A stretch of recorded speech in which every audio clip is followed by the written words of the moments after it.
Welcome to Alpha Future. I'm Alex Alpha. Everyone's asking why the dollar is suddenly tightening, pulling liquidity out of the system. The mainstream answer is fighting inflation. There's a bigger game behind it. Today we decode the real reason the dollar is going scarce, and what it means for every market on Earth. Why is the dollar tightening liquidity right now? The official line is inflation control. But look at the mechanics. Tightening makes the dollar rarer, and a scarcer dollar restores its credibility. The real goal is a stronger dollar index and higher purchasing power. That foundation is what everything else is built on.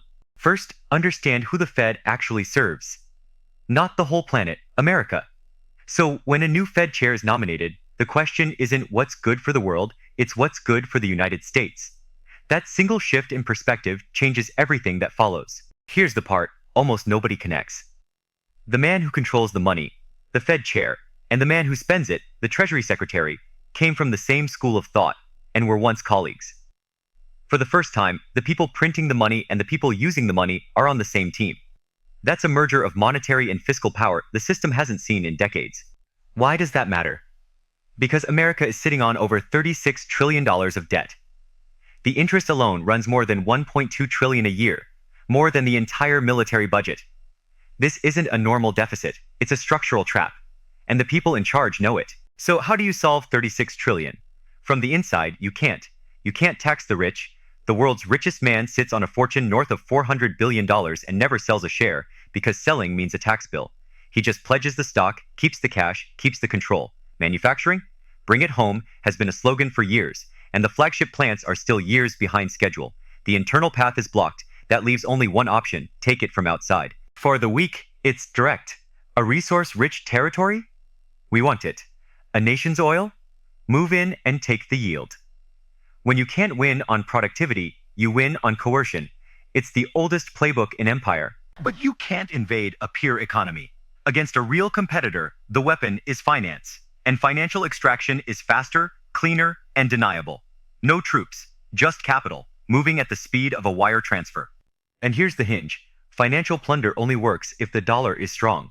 A weak dollar can't buy the world's assets cheap. So the very first move of the new team is to restore the dollar's credit, by tightening, by making it scarce, by pushing the index up. The liquidity squeeze isn't a bug, it's the feature. Now the mechanism. Financial power doesn't want calm markets, it wants shock. Violent volatility is how capital sweeps up the world's cheap chips on both sides of a trade. Crash it, then catch it. Every shock, not to destroy the market, but to create the disorder that lets insiders bottom fish the most valuable assets on earth, equity. And equity means pricing power. Equity is the prize. Whoever holds the equity holds the pricing power over energy, over tech, over the real economy. So the strategy is clear. Engineer enough turbulence to reset the board, then accumulate the assets that matter. It's not chaos, it's a harvest. Step back. Every major power is deleveraging its debt right now. But the paths diverge. One power fixes its balance sheet by restructuring from within. The other, America, fixes it by reaching into the rest of the world. Same word, completely different meaning. So here's your signal. When you see the dollar squeeze, when you see volatility spike, when you see shock after shock, don't read it as random, read it as a method. The people with the money and the people with the power are now the same people, and they have a debt to pay. Watch the turbulence. It's not the storm, it's the strategy. Drop your take in the comments. Are we entering an age of engineered volatility? Thanks for watching Alpha Future. If this reframed how you see the dollar, hit like, subscribe, and turn on notifications. I'll see you in the next signal from the future.